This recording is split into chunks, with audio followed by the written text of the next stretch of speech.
Saat badai hidup menerpaku, janjimu di dalamku.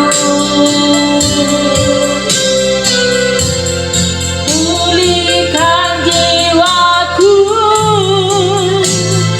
ku kan berdiri di tengah badai dengan kekuatan yang kau berikan.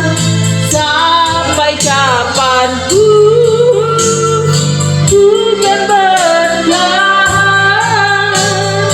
karena Yesus selalu menopang hidupku. Ku kan berdiri di tengah badai dengan kekuatan yang kau berikan. Sampai kapanpun ku kan bertahan, karena Yesus selalu menopang hidupku. Haleluya, glory. Disembah nama Yesus yang berkuasa, nama Yesus yang kami puji. Glory bagimu Tuhan, mari kami siap terima firman-Mu, firman dan kebenaran di hidup kami Tuhan. Mari katakan, Engkaulah perisaiku. Kasih Tuhan. Engkaulah perisaiku. Saat badai hidup menerpaku, janjimu di dalamku. Pulihkan jiwaku, ku kan berdiri di tengah badai dengan kekuatan yang kau berikan. Sampai kapanpun ku kan bertahan, karena Yesus selalu menopang hidupku. Karena Yesus selalu menopang hidupku. Di saat badai, di saat badai bergelora, ku akan terbang bersamamu. Bapa kau Raja atas semesta, ku deras kawal aku. Ku kan berdiri. Saya serahkan firman Tuhan kepada hamba-Nya. Dengan kekuatan yang kau berikan, sampai kapanpun ku kan bertahan, karena Yesus selalu menopang hidupku.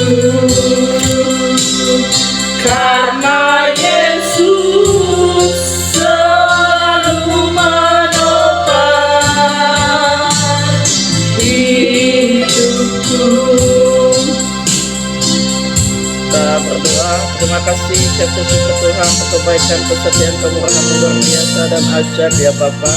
Saat ini kami mau belajar kebenaran firman-Mu Tuhan. Kau sembunyikan kami di belakang salib-Mu Tuhan. Kami ada kuasa Roh Kudus menasihati dan pikiran kami.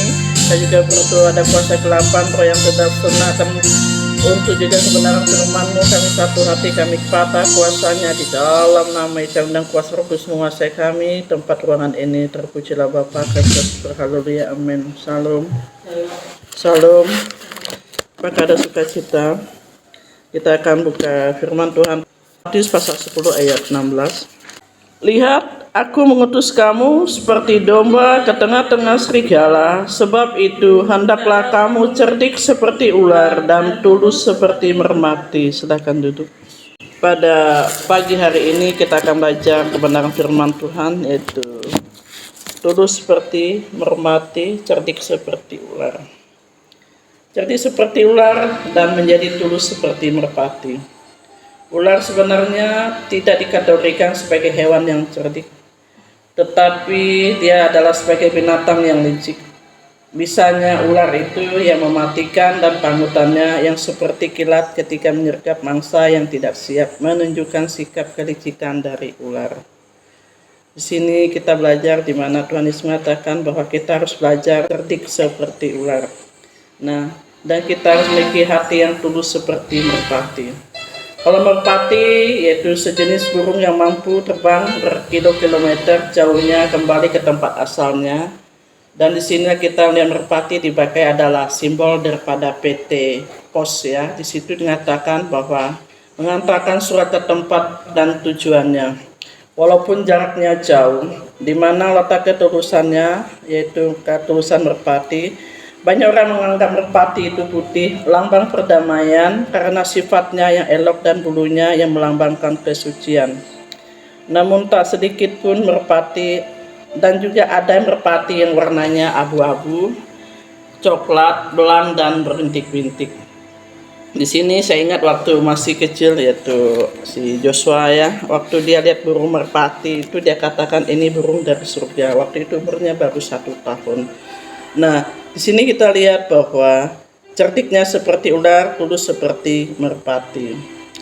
Mengingatkan kita harus untuk bijaksana dan berhati-hati dalam bertindak seperti ular yang waspada, namun juga memiliki hati yang tulus dan yang bersih seperti ini. Dalam Matius pasal 10 ayat 16 dikatakan, lihat, aku mengutuskan kamu seperti domba ke tengah-tengah serigala, sebab itu hendaklah kamu cerdik seperti ular dan tulus seperti merpati.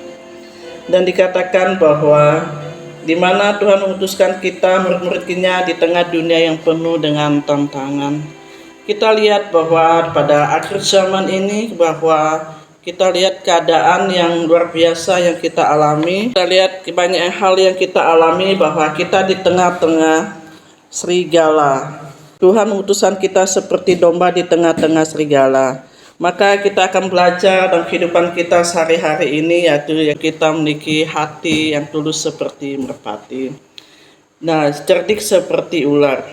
Cerdik seperti ular yaitu menggambarkan pentingnya kebijaksanaan, kehati-hatian, kemampuan untuk membaca situasi dalam menghadapi berbagai tantangan dan bahaya. Ular dikenal memiliki insting yang tajam dan mampu menghindari bahaya dengan cerdik. Dalam konteks ini kita diminta untuk tidak menjadi bodoh, tetapi kita mampu berpikir kritis. Kita juga harus mengambil satu keputusan yang tepat, dan kita harus juga menjaga perkataan serta tindakan kita. Tanpa kita sadari mungkin perkataan kita selalu menyakitkan hati. Karena menurut kita mungkin perkataan kita baik, tapi orang penerimaan itu salah seperti itu. Maka untuk di tempat ini kita harus juga berhati-hati. Jujur tidak pernah saya bayangkan bahwa yang akan kita alami di jemaat Panji Keselamatan seperti ini ya. Serius saya nggak pernah alami. Karena waktu itu betul karena Tuhan katakan ini seperti ini jodoh dari Tuhan. Saya nggak tahu sesuatu hal di belakang banyak hal yang terjadi. Dan kita harus berhati-hati seperti itu. Jujur kita harus berhati-hati. Yang anehnya dan aneh dan sangat aneh, karena kita dengan Ibu Gembala ini kita berteman, kita juga sama-sama kita pertahankan pelayanan seperti di tempat ini. Bahkan ini seperti ini kita di tengah serigala yang seperti ini, kita juga bingung. Jujur saya pribadi secara bingung saya. Kalau hal itu bisa dibalik, saya nyesal saya lakukan begitu. Serius saya tidak katakan. Karena mengapa? Karena pikir kita mau pertahankan pelayanan dan kita mau seperti ini, kita salah langkah. Aku hanya bilang seperti ini, kita ini hidup apakah di tengah hidup hanya di tengah peradat dan sebagainya, atau kita jangan salah ngomong, jangan kita salah bertindak seperti itu. Jujur saya nggak pernah saya pikirkan secara pikiran kita. Apakah hidup kita dan pelayanan ini di tengah serigala yang Tuhan utus seperti kepada kita dalam pelayanan ini? Karena mengapa? Dalam pelayanan ini umpamanya tiba-tiba dipanggil orang bilang, Bu ke sana, Bu ke sini, ya bagaimana kita? Oh iya, suaminya belum pulang, nggak boleh dalam pelayanan. Apakah orang ICU seperti itu? Saya bertanya, jujur, mereka saya bertanya seperti itu. Apakah kita harus ikuti yang mereka katakan? Saya juga bingung terus terang. Karena kita ini ada satu dari utara, ada satu dari barat, ada satu dari timur. Oke lah, mungkin kita dalam penyesuaian. Maka kita harus belajar, harus cerdik seperti ular dan tulus seperti merpati. Ini yang kita alami di tempat pelayanan Panji Keselamatan. Apakah karena kita harus dengar, karena suara-suara iblis kita katakan ini, oh iya enggak, kita nggak usah pelayanan. Saya bingung, jujur. Saya bingung. Itulah dosa orang, itu yang saya alami. Salah ngomong, mau kita bergurau seperti ini, wah saya gak bingung jujur. Kita gak boleh sembarangan ngomong. Kalau mereka boleh sembarangan sesuka-suka hatinya, kita gak boleh. Itulah pelajaran untuk kita. Mungkin tanpa sadari kita menyakiti hati orang, kita minta maaf. Karena manusia nggak ada yang sempurna, cuma satunya Tuhan Yesus yang sempurna. Ya mungkin tanpa sadari kita menyakiti hati orang. Ya saya pribadi saya minta maaf. Saya tidak menyangka dengan seperti ini, artinya batas seperti ini, pembatasan dan sebagainya. Karena kita dalam pelayanan ini, kita urusan bukan hanya sebagai gereja, kita dalam pelayanan, banyak hal yang kita pikirkan seperti itu.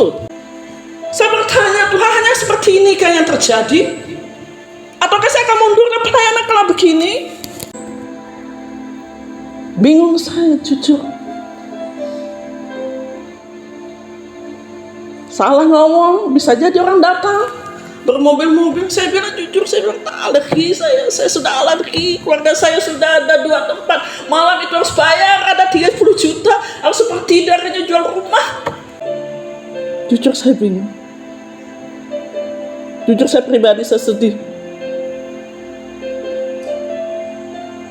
Saya minta maaf. Akhirnya pelayanan kita dibatasi. Ya puji Tuhan nggak ada yang manggil, kita nggak usah pergi. Itulah keadaan yang kita alami. Hal itu bukan untuk orang, untuk saya pribadi. Kita harus belajar seperti itu. Kita harus hati-hati kita berkata, dimanapun kita berada, tanpa kita sadar kita menyakiti hati orang. Padahal tidak ada niat seperti itu. Saya pribadi saya minta maaf kalau saya pernah menyakiti hati saudara-saudara yang lain yang mendengarkan dikatakan itu. Saya nggak tahu harus berbuat apa-apa.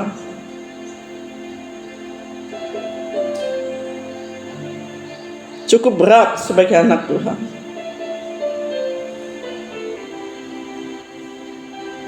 Pernah yang kita alami seperti kita waktu jemaat di sana. Kalau pendeta salah ngomong, aku ambil sepatu kelempar, katanya. Luar biasa. Jadi untuk itulah kita diutus di tengah-tengah serigala.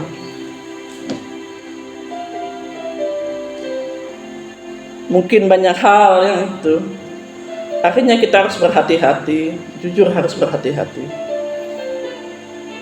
Serius saya katakan berhati-hati. Aneh juga. Saya belum pernah saya alami. Mungkin saya ada pernah merantau. Nanti saya ngomong merantau nanti dibilang langsung. Saya juga bingung. Mau ngomong apa ya? Salah ngomong, banyak ngomong juga salah. Atau kita nggak usah ngomong, diam aja dalam hati. Maksudnya pernah kita pergi dari ini dari tempat ini, cuma jujur sana yang paling aneh dan langka seperti itu. Serius. Apakah dia ini seperti dulu pendeta yang pernah saja ketua sinode yang seperti itu? Yang hal ini yang terjadi sekian puluh tahun yang lalu. Waktu itu kita tinggal di asrama. Kita main tenis meja lah, hanya olahraga. Akhirnya itu pendeta itu kan hanya gembala dia sinode, dia saya dipanggil, bayangkan. Kamu mau sama bapak? Aku sampai bingung loh, aku bilang, Bu, kalau kita main tenis meja, kita nggak ada pikiran seperti karena kita di gereja, kita di yayasan. Hal ini akan terjadi, sekarang akan terjadi loh. Sekian puluh tahun yang lalu, zaman saya masih sekolah, dipanggil pada waktu itu tahun 1998. Waktu itu saya bawa keponakan, saya panggil itu. Dia bilang begini, kalian dari Muko ya, suka rebut suami orang. Untung saya waktu itu gendong si Mary, keponakan saya masih kecil. Wah, saya pingsan. Apa ini maksudnya, Bu?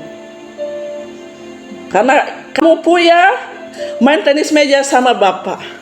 Astaga, Bu, saya bilang. Waktu itu kan kita main tenis meja tuh ramai-ramai loh, Bu. Saya bilang, saya bukan hanya dengan Pak Jumpa, saya main dengan Pak Adan, yuk kita main ramai-ramai kita itu. Waktu itu ya, kebetulan karena kita memang hobi main tenis meja. Saya dikatakan seperti itu.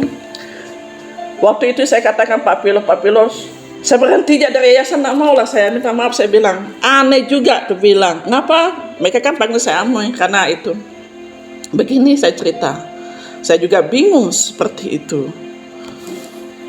Saya bilang, Bu, ini dulu saya waktu itu, istilahnya dalam main tenis meja itu, kebetulan kita masih dapat nomor 2 se-Kabupaten Sanggau, saya bilang.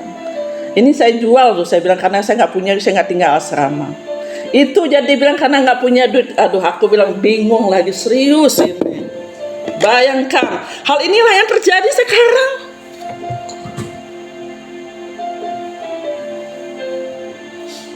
Jadi itulah kita harus belajar berhati-hati. Di tengah serigala yang sangat buas. Serius.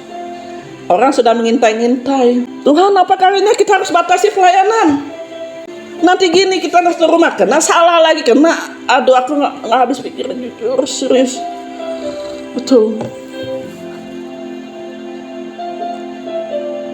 Itulah hidup di dunia di tengah serigala yang buas begitu. Mungkin pada pagi ini saya ngomong mungkin menyakiti hati Bapak Ibu sekalian yang ada di YouTube atau apapun. Saya minta maaf. Ini terjadi, ini yang kedua kalinya. Yang ketiga kalinya nggak tahu, banyak hal yang kita alami. Waktu itu pikir kita mau bela-bela orang lah, maksud hati. Sampai waktu itu ada dikatakan bahwa ketua pengadilan ya, orang Nias, kita nggak usah sebut nama inisialnya. Waktu itu ya kita disidang sama pendeta Adi di GSCA. Kalian tahu tidak, gereja ini ya milik Ibu Api dan pendeta Adi. Saya juga bingung. Usul nggak tahu lah. Ada provokator di belakang itu, saya nggak tahu. Waktu itu ada anaknya pacaran dengan orang Nias. Kalau ada apa-apa dia datang tempat saya, hampir mau bunuh diri dia ke Bujang Malaka. Ya kita sebab itu kita. Sesudah itu nggak tahu lah bagaimana lah, punya cerita nggak tahu lah. Itulah titip pesan itu bisa bertambah, titip duit bisa berkurang. Maka hal itu nggak tahu lah. Sampai ngomong masalah suku juga. Sampai saya disidang waktu itu, Om Adi sih nangis dia kayak anak kecil. Saya cuma nangis, saya harus tahan diri, supaya saya kuat. Semua hati saya sudah menangis. Pas saat itu Kironotus saya segini-gini, ya saya bilang. Satu jasa kata, minta maaf Pak Kamajaro. Kalau saya memang nggak suka dengan suku kalian, saya bilang. Untuk apa waktu itu satu orang hamba Tuhan, saya bilang. Saya juga baru kenal.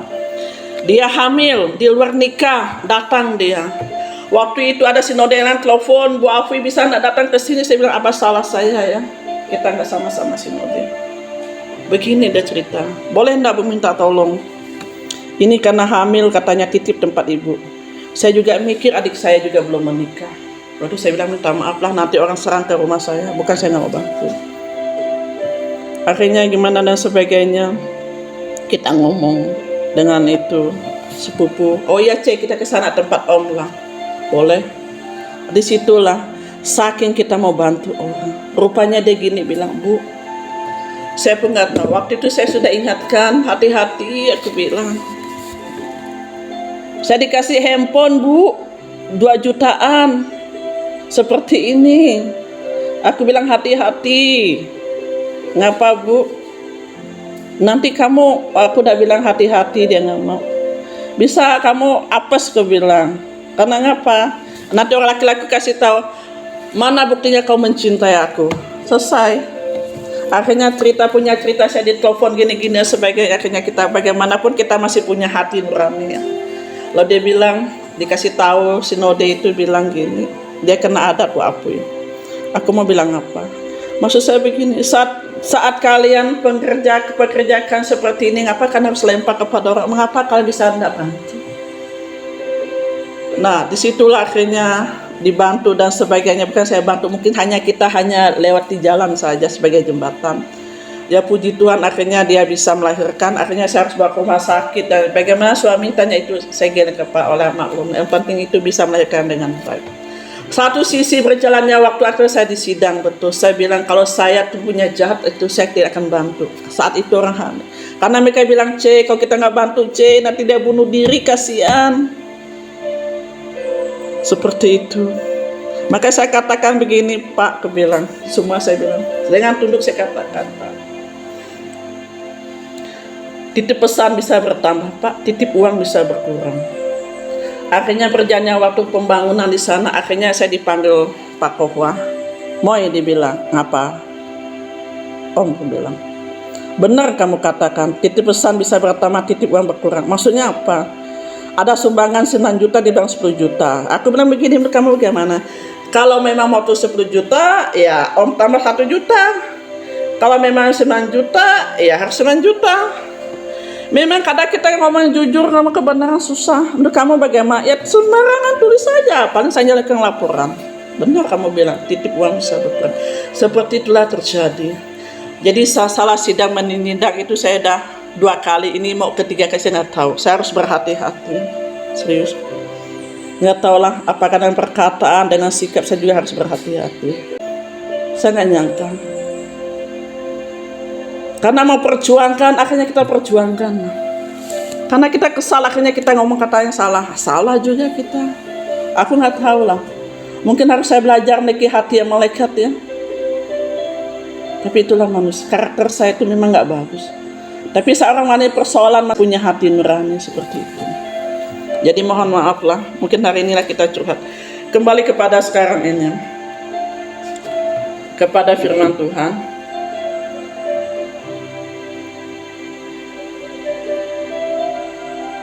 Kita diminta untuk tidak menjadi bodoh.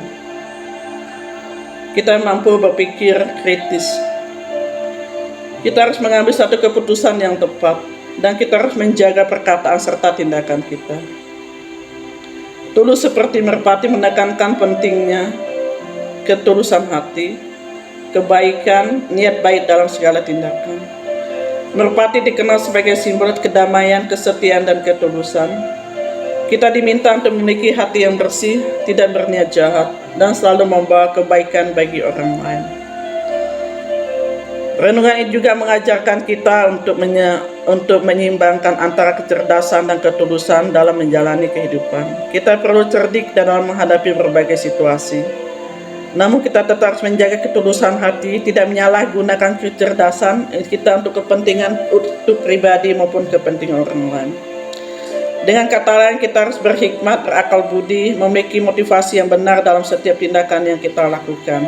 Misalnya dalam pekerjaan kita harus perlu cerdik dalam menyelesaikan tugas dengan baik, tetapi tulus dan bekerja sama dengan rekan kerja dan tidak melakukan kecurangan. Yang kedua, dalam hubungan sosial kita perlu juga cerdik dan dalam berinteraksi dengan orang lain, tetapi juga tulus dalam menjalin persahabatan dan tidak menyakiti perasaan orang lain. 3. Dalam menghadapi masalah kita perlu juga cerdik dan mencari solusinya, tetapi juga kita harus tulus dalam menerima kenyataan dan tidak menyalahkan orang lain. Dengan menerapkan renungan ini dalam kehidupan kita sehari-hari, kita diharapkan dapat menjadi pribadi yang lebih bijaksana, berhikmat, membawa dampak positif bagi diri kita sendiri dan orang lain. Jadi untuk akhiri saya akan ada satu kesaksian. Tani ada lakukan di tengah badai. Engkaulah perisaiku. Ini jujur, lagu ini sangat ada dalam hati saya. Karena mengapa? Sekian tahun yang lalu kita ada ikut tim doa. Tim doa itu mereka luar biasa. Mereka puasa sampai 21 hari. Mereka puasa sangat luar biasa. Saya bilang, saya minta maaf, saya puasa bisa setengah hari saja. Jadi udah sampai sana mereka bilang, Bu, udah lapar ya? Udah, saya bilang, kalau ada makanan makan, saya bilang.